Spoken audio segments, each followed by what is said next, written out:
이 일이 평양으로 쫓겨옴. 이 일이 평양에 이르렀다. 이 일은 이미 충주에서 패전한 뒤 강을 건너 강원도 지경까지 이리저리 옮겨 다니다가 평양 행제소에 이르렀다.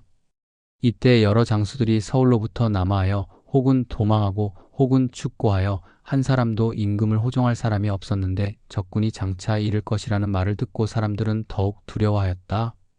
이 일은 무장들 중에서 평소 이름이 높았으므로 그가 비록 싸움에 패하여 도망 온 형편이라고 하더라도 사람들은 그가 왔다는 말을 듣고 기뻐하지 않는 사람이 없었다. 이 일은 이미 여러 번 패하여 가시덤불 속에 숨어 있었던 터이므로 평량자를 쓰고 흰 배적삼을 입고 집신을 신고 왔는데 얼굴이 몹시 수척하여 보는 사람으로 하여금 탄식을 자아내게 하였다. 나는 그에게 말하기를 이곳 평양 사람들이 장차 그대에게 의지하여 든든하게 여기고 있는데 이와 같이 메마르고서야 어떻게 여러 사람들을 위로할 수 있겠는지 하며 행장을 뒤져 남색 비단 첨리를 찾아 그에게 주었다. 이에 여러 대신들이 종립도 주고 혹은 은정자와 채색 가끈도 주어 그 자리에서 바꿔 입혀 옷차림은 일단 새로 갖추었으나 다만 가죽신을 벗어주는 사람이 없었으므로 그대로 집신을 신고 있었다. 나는 웃으면서 말하기를 비단옷의 집신은 서로 격이 맞지 않구먼 하니 좌우에 있던 사람들이 다 웃었다. 그런데 갑자기 벽동에 사는 토병 이묵경이 왜적들이 벌써 봉산에 이르렀다는 정보를 탐지하여 가지고 와서 알림으로 나는 윤상에게 일러 말하기를 왜적의 척후가 틀림없이 벌써 대동강 밖에 와 있을 것이오. 이 강 사이에 있는 영귀루 밑은 강물이 두 갈래로 나뉘어서 물이 얕으므로 사람이 건널 수가 있는데 만일 왜적들이 우리 백성을 잡아 향도를 만들고 몰래 건너와서 갑자기 달려든다면 성은 위태로우리다.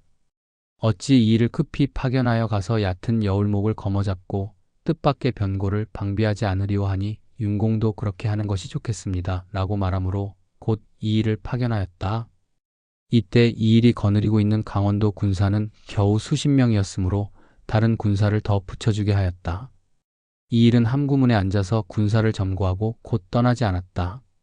나는 사세가 급한 것을 생각하여 사람을 보내 살펴보게 하였더니 그는 그대로 함구문 위에 있었다. 내가 연달아 윤공에게 말하여 일을 독촉하게 하였더니 이 일은 비로소 떠나갔다.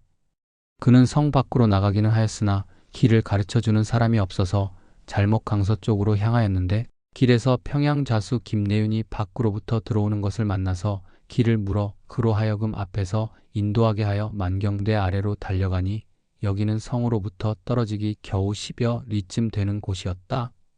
이 일이 강이 남쪽 언덕을 바라보니 적병이 와서 모여있는 것이 이미 수백 명이라 강 안의 작은 섬에 사는 사람들이 이를 보고 놀라 소리를 지르며 도망하여 흩어지고 있었다. 이 일은 급히 무사 10여 명으로 하여금 섬 안으로 들어가서 활을 쏘게 하였으나 군사들이 두려워하여 곧 나아가지 않았다. 이 일이 칼을 빼어들고 그를 배려하자 그제야 앞으로 나아갔다. 이때 왜적들은 벌써 강물 속에 들어서 있다가 강 언덕으로 많이 가까이 왔는데 우리 군사들이 급히 굳센 활을 당겨 이들을 쏘아 연달아 6, 7명을 거꾸러뜨리니 왜적들은 드디어 물러가 버렸다.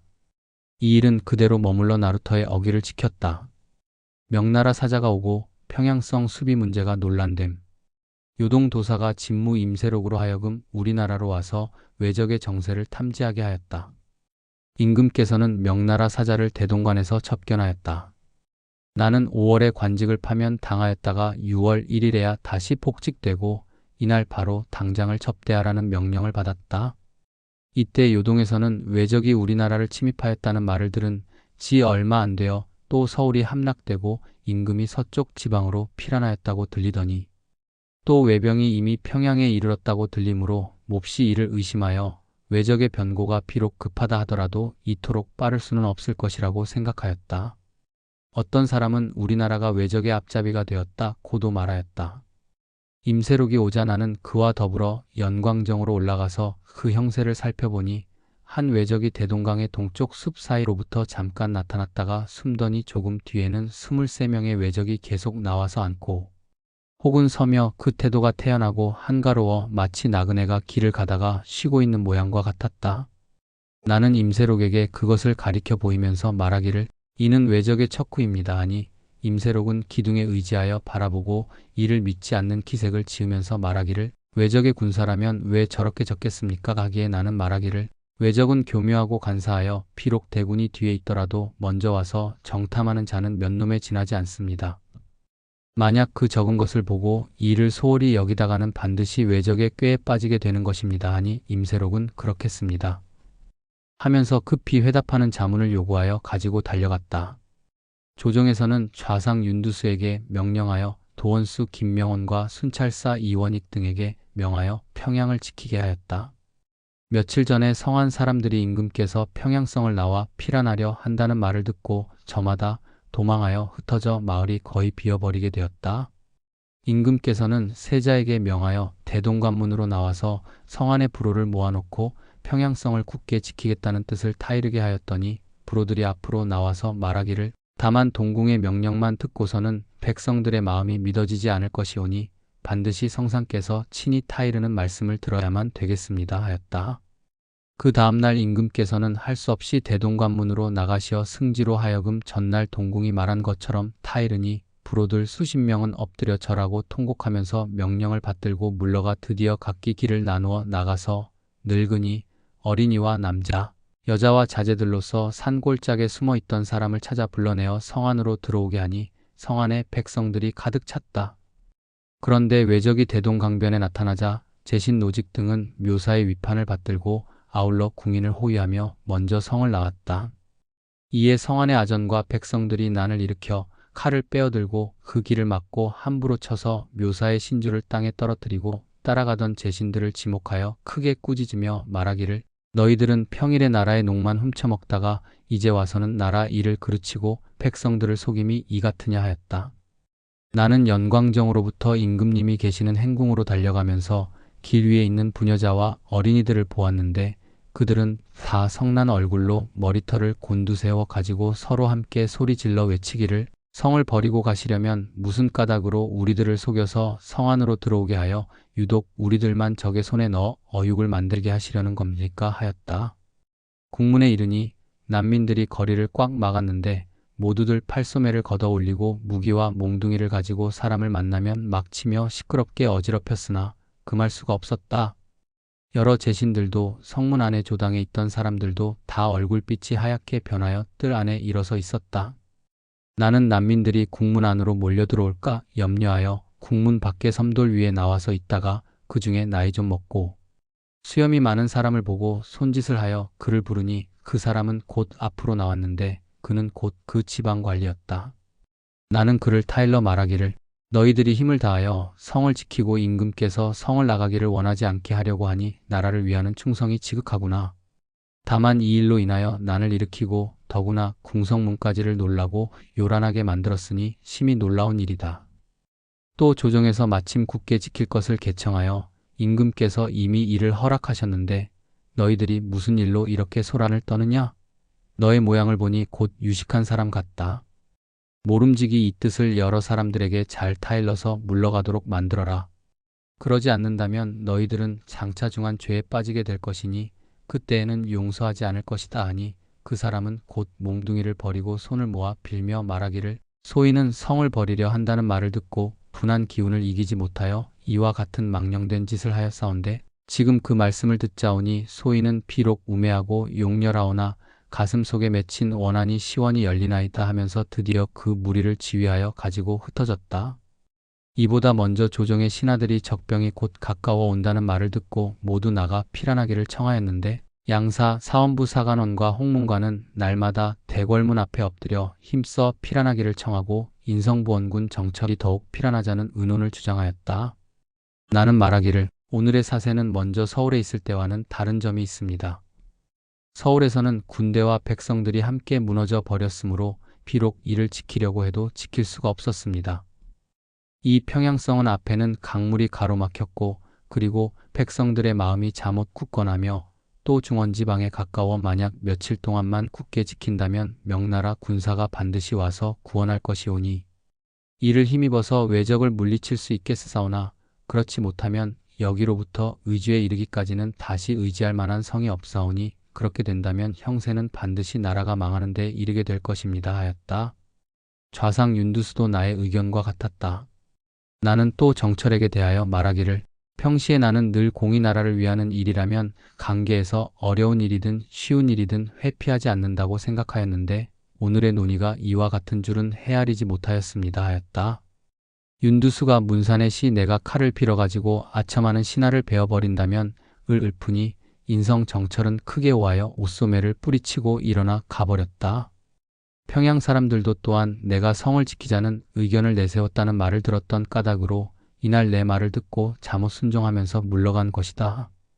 저녁에 감사 송원신을 불러서 능히 난민을 진정하지 못한 것을 책망하였더니 송원신이 그 앞장을 선 세 사람을 결박하여 대동문 안에서 목을 베어 죽이니 그 나머지는 다 흩어져 가버렸다. 그때 이미 임금께서는 성을 나가기로 결정하였으나 갈 곳을 알지 못하였고 조신들은 많이들 함경북도는 지역이 궁벽하고 길이 험하여 가히 난리를 피할 만하다고 말하였다. 이때 적병은 벌써 함경도를 침범하여 도로가 통하지 못하였고 또 변고를 보고하는 사람이 없는 까닭으로 조정에서는 알지 못하였다. 이에 있어서 동지 이이득을 그가 일찍이 영웅부사로서 어진 정사를 베풀어 민심을 얻었다고 해서 함경도승 검사로 삼고 병조자랑 김의원을 종사관으로 삼아 북도로 가게 하고 내전 및 궁빈 이하의 사람들을 먼저 내보내어 북으로 향하게 하였다. 나는 굳게 이를 간쟁하여 말하기를 임금께서 서쪽으로 피란하신 것은 본래 명나라 군사의 구원을 입어 흥복을 도모하려 하였기 때문입니다. 우리가 지금 이미 구원병을 명나라에 청하여 놓고도 도리어 북도로 깊이 들어간다면 중간에서 적병이 길을 가로막아 명나라의 소식도 역시 통할 길이 없을 것인데 더구나 나라의 회복을 바라오리까?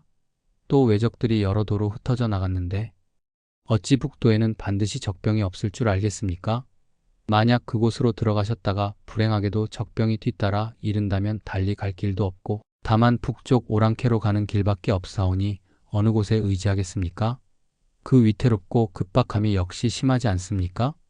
지금 조신의 가속들이 많이들 북도에 피란하고 있는 까닭으로 각각 사사로운 개교를 생각하여 다 북도로 향하자고 말하는 것입니다. 신에게도 늙은 어머니가 있사옵는데 역시 동쪽 방면으로 피란을 나왔다고 듣고 있습니다. 지금 비록 그 계시는 곳은 알지 못하오나 그러나 반드시 강원도나 함경도 사이로 흘러들어갔을 것이오니 신도 역시 사사로운 개교로서 말한다면 어찌 북쪽으로 향할 마음이 없사오리. 다만 국가를 위하는 큰 개교가 남들과 신의 뜻이 동일하지 않은 까닭으로 감히 간곡하게 진술하는 것입니다 하고 인하여 흐느껴 울며 눈물을 흘리니 임금께서 측은하게 여기시며 말씀하시기를 경의 어머니는 어떻게 지내는지 나의 탓이로구나 하셨다. 내가 물러나온 뒤에 치사 한준이 또 홀로 임금께 뵙기를 청하고 힘써 북도로 향하는 것이 옳겠다고 말하였다. 이에 중전께서 드디어 함경도로 떠나셨다. 이때 왜적은 대동강에 이른 지가 벌써 3일이나 되었다. 우리들이 연광정에 있으면서 건너편을 바라보니 한 왜적이 나무 끝에 작은 종이를 달아 매어 강가의 모래 위에 꽂고 가므로 화포장 김생녀로 하여금 작은 배를 타고 가서 이를 가져오게 하였더니 왜적은 무기도 휴대하지 아니하고 김생녀와 손을 잡고 등을 두드리며 극히 친절하게 굴면서 서신을 붙여 보냈다. 그 서신이 이르러도 윤상은 열어보려고 하지 않았다. 나는 말하기를 여러분들 무엇이 해로우리오 하고 열어보았더니 그 서면에 조선국 예조판서 이공각하에게 올립니다 하였는데 이는 대개 이덕형에게 보내는 서신으로 평조신과 현소가 마련하여 보낸 것이었고 그 내용은 대개 이덕형을 보고 강화를 의논하고자 하는 것이었다. 이덕형은 조각배를 타고 가서 평조신과 현소를 대동강 가운데서 만났는데 서로 위로하고 안부를 묻는 것이 평일과 같았다. 이때 현소는 말하기를 일본이 길을 빌어 중국에 조공을 하고자 하는데 조선이 이를 허락하지 않은 까닭으로 일이 이 지경에 이른 것입니다. 지금도 역시 한 가닥의 길을 빌려주셔서 일본으로 하여금 중국에 통할 수 있게 한다면 아무 일도 없을 것입니다 하였다. 이덕형은 전일의 약속을 저버린 것을 책망하고 또 군사를 물러가게 한 뒤에 강화를 의논하자고 말하였다. 그런데 조신의 말이 자목 공손하지 않으므로 각기 회담을 피하고 헤어지고 말았다. 이날 저녁 때 왜적 수천 명이 몰려와서 대동강 동쪽 언덕 위에 진을 쳤다.